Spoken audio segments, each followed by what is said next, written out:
که د خپل ژوند مسؤلیت په غاړه واخلئ بریالي به شئ.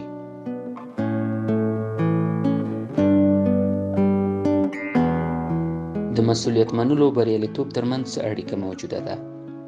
داسې حالت سره مخ شوي یاست چې ځینې موارد مو د برنامو مطابق مخته نه وي تللي، خو تاسې اشخاص او حتی برخليک مقصر او ګرم وګنئ. اندېښنه مه کوئ، موږ ټول له داسې حالتونو سره مخ شوي یو.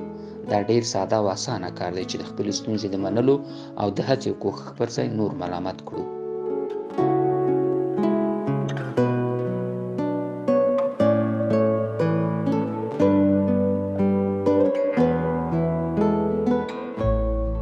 د پرمختګ لپاره هڅه په هیڅ ډول اسانه نه ده. دغه کړنه وخت او فداکارۍ ته اړتیا لري. د پرمختګ لپاره هڅه یوازې هغه وخت اسانه کیږي چې مسؤلیت ومنو او د خپل د پرمختګ په لاره کې یو څه وکړو. د دې لپاره چې مسؤلیت منونکي واوسو باید لومړی ناسالمه باورونه لرې کړو.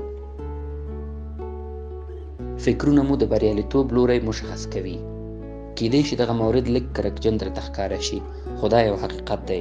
که په دې تړاو ښه فکر وکړئ، ښایي په خپل ژوندانه کې په دې اړه ځینې شواهد هم د ځان لپاره ومومئ. د بیلګې په ډول په کارځای کې ښایي داسې همکار ولرئ چې نه مو خوښیږي. د هغه په اړه ستاسې فکرونه په بشپړ ډول منفي دي او هر وخت چې هغه ګورئ ستاسې په ذهن کې دغه فکري بهیر تکراریږي. په پایله کې هر وخت چې تاسې له دې شخص سره په تعامل کې واوسئ، نو د دې تعامل پایله به هم منفي وي. په حقیقت کې ستاسې فکرونه د دې لامل کیږي چې دغه شخص مو په نظر منفي او بد واوسي.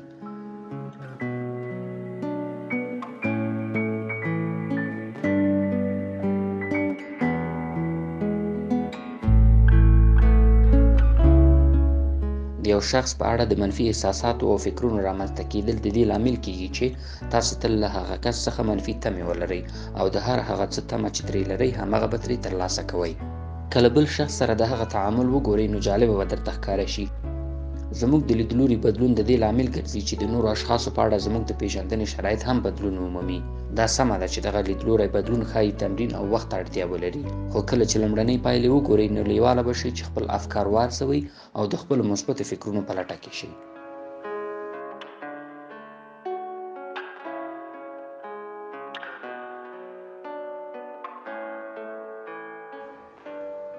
ژوند له تاسې څخه پوروړی نه دی. دې حالت سره به ټول مخ شوي یو چې موخې مو مشخصې کړې وي او په ډېرې هیلې او تمې سره به یې د پلي کولو په اړه فکر کوو. خو دغه موخې رښتیا شوي نه دي او له ژونده ناهیلي شوي یو، ځکه تمه وه چې دغه ژوند به موږ ته پیسې، موټر، کور او یا انګېزه راوبخي.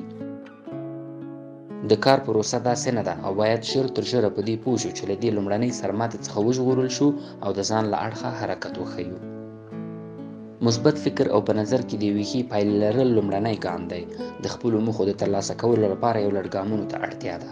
که سم او مناسب ګامونه پورته نه کړئ نو د لویو موخو ترلاسه کول به ستونزمن وي.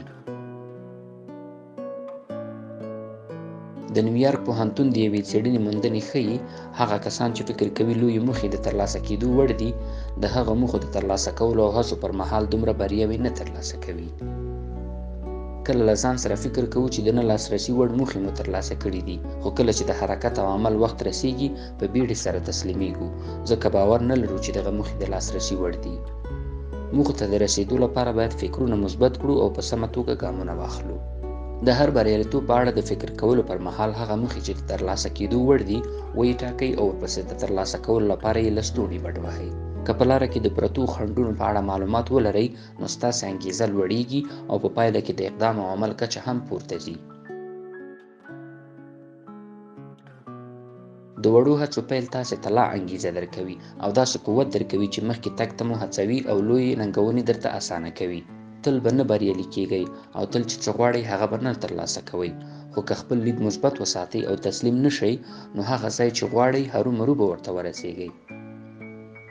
په دې اړه پوهېدل چې ژوند له موږ څخه پوروړی نه دی او دا زموږ دنده ده چې خپلې هڅې په واقعیت واړوو، کولی شي چې په پیل کې موږ ناهیلي کړي، خو ډېر ژر به پوه شو چې سمه لاره په حقیقت کې همدا ده. له دې څخه غوره بل څه نشته چې په دې پوه شئ چې تاسې د هیڅ چا او هیڅ څه له مرستې پرته هغه څه مو چې غوښتل ورته رسېدلي یاست.